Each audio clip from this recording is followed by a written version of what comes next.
एक दिन कुरुक्षेत्र की भूमि पर सभी प्रमुख योद्धा एकत्र थे। गुरु द्रोणाचार्य की निगरानी में अर्जुन और अन्य पांडवों के साथ साथ कई अन्य वीर योद्धा शस्त्र विद्या में प्रवीणता प्राप्त कर रहे थे।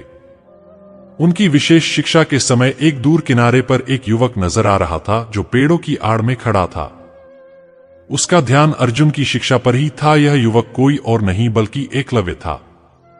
वन्य प्रदेश का यह आदिवासी युवक अपनी इच्छा शक्ति और कठिन साधना के बल पर अर्जुन से भी अधिक श्रेष्ठ धनुर्धर बनना चाहता था। एकलव्य ने अपने हाथों से मिट्टी का एक गुरु द्रोणाचार्य का प्रतिमा बनाकर उनकी भक्ति से शिक्षा प्राप्त की थी। हालांकि जब वह गुरु द्रोणाचार्य से शिक्षा प्राप्त करने के लिए आया तो उन्होंने उसे अस्वीकार कर दिया क्योंकि वह एक आदिवासी था। यह बात एकलव्य के हृदय को चुभ गई, लेकिन उसने हार नहीं मानी। उसने अपने मन में ठान लिया कि चाहे कुछ भी हो जाए वह अपने बल पर ही धनुर्विद्या में पारंगत बनकर दिखाएगा। वर्षों तक जंगल में रहकर एकलव्य ने प्रतिमा के सामने अभ्यास किया। उसने स्वयं ही धनुष बाण का प्रयोग करना सीखा और कई कठिन साधनाएं की। उसके अभ्यास के दौरान कई बार घाव लगे, लेकिन वह कभी रुका नहीं। उसकी आंखों में केवल एक ही सपना था, उस विद्या में पारंगत बनना जिससे अर्जुन को महान योद्धा माना जाता था। कुछ समय बाद एक प्रतियोगिता के दौरान अर्जुन और अन्य शिष्य एक जंगल में गए जहां उन्होंने देखा कि एक कुत्ता बिना आवाज के दौड़ता हुआ उनकी तरफ आया। कुत्ते का मुख बाणों से भरा हुआ था, लेकिन उस पर एक भी घाव नहीं था। यह दृश्य देखकर सभी हैरान रह गए, विशेषकर अर्जुन। वह समझ गया कि कोई और उससे भी बेहतर धनुर्धर है। जब उन्होंने उस जंगल में खोजबीन की तो उन्हें एकलव्य मिला। एकलव्य की सादगी और उसकी निष्कपट भक्ति देखकर सब हैरान थे। अर्जुन को एकलव्य की प्रतिभा पर आश्चर्य तो हुआ, परंतु उसके मन में ईर्ष्या उत्पन्न हो गई। उसे डर था कि यदि एकलव्य ऐसा ही अभ्यास करता रहा तो वह उससे आगे निकल जाएगा और उसका श्रेष्ठता का सपना ध्वस्त हो जाएगा। अर्जुन के मन की बात जानकर द्रोणाचार्य ने एक उपाय सोचा। उन्होंने एकलव्य को बुलाया और उसकी भक्ति और समर्पण की प्रशंसा की, लेकिन तभी उन्होंने उससे गुरु दक्षिणा मांगने का निश्चय किया। एकलव्य ने आदरपूर्वक पूछा, गुरुदेव आपको क्या चाहिए? गुरु द्रोणाचार्य ने बड़ी गंभीरता से उत्तर दिया, मुझे तुम्हारे दाएं हाथ का अंगूठा चाहिए। यह सुनकर एकलव्य का चेहरा फीका पड़ गया, लेकिन उसके मन में कोई विरोध का भाव नहीं था। उसने शांतिपूर्वक अपने धनुष को नीचे रखा और बिना एक शब्द कहे अपने दाएं हाथ का अंगूठा काटकर गुरु को समर्पित कर दिया। यह उसकी गुरु भक्ति की चरम सीमा थी जो उसे हमेशा के लिए विशेष बना गई। समय बीतता गया और महाभारत के युद्ध का समय आ गया। इस युद्ध में अर्जुन अपनी वीरता और कुशलता के बल पर कई महान योद्धाओं को पराजित कर चुका था। लेकिन एक दिन कुरुक्षेत्र की भूमि पर अचानक धूल का गुबार उठा और एक अज्ञात योद्धा युद्ध के मैदान में प्रकट हुआ। उसका चेहरा ढका हुआ था और उसकी चाल में अजीब सी गूढ़ता थी। इस रहस्यमय योद्धा ने अपनी पहचान नहीं बताई, लेकिन उसकी धनुर्विद्या में असीम कुशलता थी। वह एक के बाद एक कौरवों को पराजित करता जा रहा था। इस बात की खबर अर्जुन तक भी पहुंची और वह उस योद्धा से भिड़ने के लिए उत्सुक हुआ। अर्जुन और रहस्यमय योद्धा का सामना हुआ। दोनों ने एक दूसरे को ध्यान से देखा और बिना किसी भूमिका के युद्ध आरंभ हो गया। दोनों ओर से बाणों की वर्षा हो रही थी। अर्जुन ने अपने महानतम अस्त्रों का प्रयोग किया, लेकिन हर बार वह रहस्यमय योद्धा उसकी चाल को समझकर उसका प्रतिकार कर देता। अर्जुन के लिए यह युद्ध कठिन होता जा रहा था। रहस्यमय योद्धा की तकनीक में ऐसा गूढ़ तत्व था जैसे वह अर्जुन के हर अगले कदम को पहले से ही जानता हो। धीरे धीरे अर्जुन का मन विचलित होने लगा और उसकी संकल्प शक्ति कमजोर पड़ने लगी। उसने सोचा, यह योद्धा कौन हो सकता है जो मेरी हर चाल को परखकर उसका उत्तर देता है। अंततः अर्जुन ने युद्ध विराम का संकेत दिया और उस योद्धा से उसकी पहचान पूछी। रहस्यमय योद्धा ने अपना मुखौटा हटाया और अर्जुन स्तब्ध रह गया। सामने एकलव्य खड़ा था। अर्जुन को विश्वास नहीं हुआ। उसने कहा, तुम तो अपने अंगूठे का बलिदान दे चुके थे, फिर यह कैसे संभव हुआ? एकलव्य ने गंभीरता से उत्तर दिया, अर्जुन मैंने अपना अंगूठा खो दिया, लेकिन मेरी इच्छा शक्ति नहीं। मैंने अपने शेष अंगुलियों के बल पर धनुर्विद्या को पुनः सीखा। मेरी भक्ति ने मुझे वह शक्ति दी है जो किसी भी शिष्य को अपनी गुरु भक्ति से प्राप्त होती है। अर्जुन ने उस दिन पहली बार समझा कि योद्धा की शक्ति केवल शारीरिक नहीं होती, वह उसकी मानसिक दृढ़ता और समर्पण पर भी निर्भर करती है। एकलव्य के त्याग, समर्पण और उसकी असीम साधना ने अर्जुन को उसकी संकीर्णता से उबार दिया। उसने एकलव्य का सम्मान किया और अपने प्रतिस्पर्धी भाव को त्याग कर उसे सच्चे हृदय से सम्मान दिया। इस प्रकार एकलव्य और अर्जुन का यह महायुद्ध न केवल धनुर्विद्या का बल्कि आंतरिक शक्ति, विश्वास और दृढ़ता का भी प्रतीक बना। यह युद्ध अंततः अर्जुन के लिए शिक्षा का माध्यम बना, जिससे उसने सच्चे योद्धा की परिभाषा को आत्मसात किया। एकलव्य की यह कहानी आज भी हमें यह सिखाती है कि असली योद्धा वह होता है जो अपने भीतर के संघर्ष को जीतता है, चाहे दुनिया उसका साथ दे या ना दे। तो मित्रों, आप इस तरह भी समझ सकते हैं।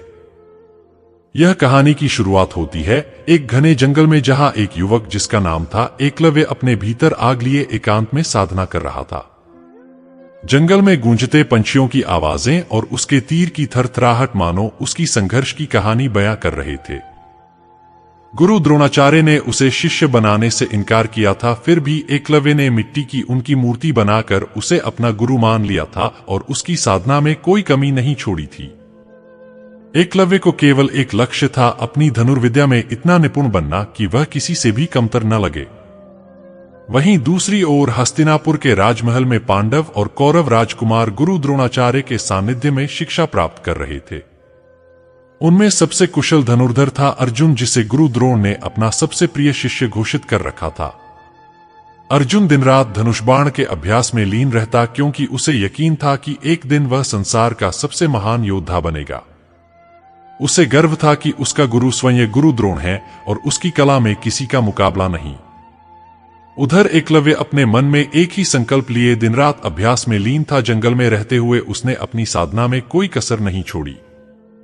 उस तपस्वी की तरह जिसने दुनिया की सारी इच्छाओं को त्याग कर बस अपने लक्ष्य को सामने रखा। उसके हाथों में छाले पड़ गए, उसकी त्वचा काली पड़ गई, लेकिन उसकी आंखों में कभी थकान नहीं दिखी। उसे केवल अपने गुरु का आशीर्वाद चाहिए था और उसके अनुसार उसका गुरु उसकी बनाई हुई मिट्टी की मूर्ति ही थी। लेकिन किसी को क्या पता था कि ये छोटा सा आदिवासी युवक एक दिन इतना बड़ा योद्धा बनेगा कि अर्जुन तक उसके सामने कमजोर महसूस करेगा। एक दिन गुरु द्रोणाचार्य और उनके शिष्य शिकार पर निकले। उसी जंगल में उन्होंने देखा कि एक कुत्ते का मुंह बिना चोट के ही बाणों से भरा हुआ था और वह आवाज भी नहीं निकाल पा रहा था। गुरु द्रोण और अर्जुन यह देखकर हैरान रह गए कि ऐसा कौशल किसने दिखाया होगा। उनके मन में कौतूहल जाग उठा कि आखिर इस जंगल में कौन है जो ऐसी अद्भुत धनुर्विद्या में पारंगत है। अर्जुन के मन में हलचल मच गई। उसे अपनी श्रेष्ठता का घमंड था, लेकिन ये देख उसके भीतर असुरक्षा का बीज अंकुरित हो गया। गुरु द्रोण और अर्जुन दोनों ने जंगल में खोजबीन की और उन्होंने देखा कि एक युवक साधारण कपड़ों में दूर खड़ा है और ध्यानपूर्वक धनुष बाण का अभ्यास कर रहा है। उसका हर निशाना सटीक था। गुरु द्रोण को पहचानते ही एकलव्य ने उन्हें आदर से प्रणाम किया। गुरु द्रोण को समझ आ गया कि यही वह युवक है जिसने कुत्ते के मुंह में बिना चोट पहुंचाए बाण चलाए हैं। अर्जुन का मन क्रोध और ईर्ष्या से भर गया। उसने गुरु द्रोण से कहा, गुरुदेव, आपने मुझसे वचन लिया था कि मैं संसार का सबसे महान धनुर्धर बनूंगा, परंतु यह युवक तो मुझसे भी श्रेष्ठ दिखाई देता है। गुरु द्रोण ने कुछ क्षण सोचा और फिर उन्होंने एकलव्य से पूछा, तुम्हारा गुरु कौन है? एकलव्य ने बड़ी सरलता से कहा, गुरुदेव, आप ही मेरे गुरु हैं। मैंने आपकी एक मूर्ति बनाकर आपके सानिध्य में अभ्यास किया है। गुरु द्रोण का मन यह सुनकर विचलित हो गया। वे जानते थे कि एकलव्य की भक्ति और साधना में इतनी शक्ति है कि अर्जुन को उससे श्रेष्ठ बनाना अब मुश्किल हो जाएगा। गुरु द्रोण ने मन ही मन एक निर्णय लिया। उन्होंने एकलव्य से कहा, यदि मैं तुम्हारा गुरु हूं तो तुम मुझे गुरु दक्षिणा दोगे? एकलव्य ने बिना संकोच कहा, गुरुदेव, आप मुझसे जो चाहेंगे मैं वह आपको दूंगा। गुरु द्रोण ने कड़ा हृदय करते हुए कहा, मुझे तुम्हारे दाएं हाथ का अंगूठा चाहिए। यह सुनकर एकलव्य के चेहरे पर हल्का सा भाव आया, लेकिन उसने बिना किसी प्रश्न के अपने धनुष बाण को नीचे रखा। वह जानता था कि उसके अंगूठे के बिना उसका धनुर्विद्या में निपुण होना असंभव होगा, लेकिन उसने गुरु की आज्ञा का पालन करते हुए अपने हाथ का अंगूठा काटकर गुरु को अर्पण कर दिया। यह उसका गुरु के प्रति अटूट विश्वास और त्याग था। उसकी आंखों में एक भी आंसू नहीं था, लेकिन उसके मन में कहीं गहरे दुख था कि अब वह अपनी साधना को कभी पूरा नहीं कर पाएगा। वर्षों बाद महाभारत का युद्ध छिड़ा। अर्जुन उस युद्ध में अपनी कला और पराक्रम का प्रदर्शन कर रहा था। उसकी कुशलता देखते ही बनती थी। लेकिन एक दिन अचानक से युद्ध भूमि में एक ऐसा योद्धा प्रकट हुआ जिसने सबकी आंखें खोल दी। उसकी चाल में आत्मविश्वास और दृढ़ता झलक रही थी और उसके हर वार में ऐसी शक्ति थी कि कौरवों की सेना में खलबली मच गई। उस योद्धा का चेहरा कपड़े से ढका हुआ था और किसी ने उसे पहले कभी नहीं देखा था। उसके धनुष पकड़ने का तरीका, उसकी कुशलता और उसके वार का अंदाज अर्जुन को चुनौती दे रहा था। अर्जुन के मन में जिज्ञासा जागी कि यह कौन है जो उसकी कला को परास्त करने की क्षमता रखता है।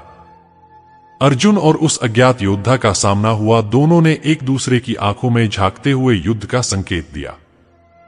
तीरों की बौछार शुरू हो गई, लेकिन अर्जुन का हर वार रहस्यमय योद्धा आसानी से टाल देता था। अर्जुन ने अपनी पूरी ताकत लगाई, परंतु वह योद्धा अपनी कला में अर्जुन से भी कुशल प्रतीत हो रहा था। अर्जुन धीरे धीरे थकने लगा, लेकिन उसका मन हार मानने को तैयार नहीं था। उसने अपने गुरु से मिली हर कला को आजमाया, लेकिन वह रहस्यमय योद्धा हर बार उससे आगे निकल जाता था। अर्जुन के मन में चिंता बढ़ने लगी और आखिरकार उसने उस योद्धा से उसकी पहचान पूछी। रहस्यमय योद्धा ने अपना मुखौटा उतारकर अपना चेहरा दिखाया। अर्जुन के सामने एकलव्य खड़ा था। अर्जुन ने स्तब्ध होकर कहा, तुम तो अपना अंगूठा दे चुके हो, फिर भी तुम्हारी कला इतनी अद्भुत कैसे हो सकती है? एकलव्य ने हल्की मुस्कान के साथ उत्तर दिया, अर्जुन, मैंने अपना अंगूठा गुरु को समर्पित कर दिया, पर अपनी साधना और समर्पण को नहीं। मैंने अपनी शेष अंगुलियों के बल पर फिर से धनुर्विद्या को सीखा। मैं अपने गुरु का अपमान नहीं कर सकता, पर मैंने अपनी मेहनत और लगन को कभी नहीं छोड़ा। अर्जुन के मन में एकलव्य के लिए सम्मान और आदर की भावना उमड़ पड़ी। उसने महसूस किया कि सच्चा योद्धा वही है जो हर विपरीत परिस्थिति में भी अपना धैर्य और संकल्प नहीं खोता। उस दिन अर्जुन ने पहली बार समझा कि योद्धा की महानता उसकी तकनीक में नहीं, बल्कि उसकी तपस्या और साधना में होती है। गुरु द्रोण भी उस युद्ध को दूर से देख रहे थे और उन्हें समझ आया कि एकलव्य का त्याग और भक्ति असीम थी। उनका मन एकलव्य के लिए दुखी था और गर्वित भी। महाभारत के इस अध्याय ने सभी को एक गूढ़ सीख दी। एकलव्य ने संसार को दिखाया कि असली योद्धा वह नहीं जो बाहरी साधनों से ताकतवर हो, बल्कि वह होता है जो अपनी आत्मा की शक्ति से अविजित बने। अर्जुन ने उस दिन न केवल एकलव्य की कला को सम्मान दिया, बल्कि उसकी भक्ति और संकल्प से प्रेरणा भी प्राप्त की। यह कहानी आज भी हर दिल में यह संदेश देती है कि सच्चे संकल्प, मेहनत और आत्मबल से हर बाधा को पार किया जा सकता है, चाहे परिस्थिति कितनी भी कठिन क्यों न हो। तो दोस्तों, वीडियो अच्छा लगा हो तो वीडियो को लाइक करके चैनल को सब्सक्राइब जरूर कर लें और हाँ, कमेंट बॉक्स में जय श्री कृष्णा राधे राधे जरूर लिखना मित्रों।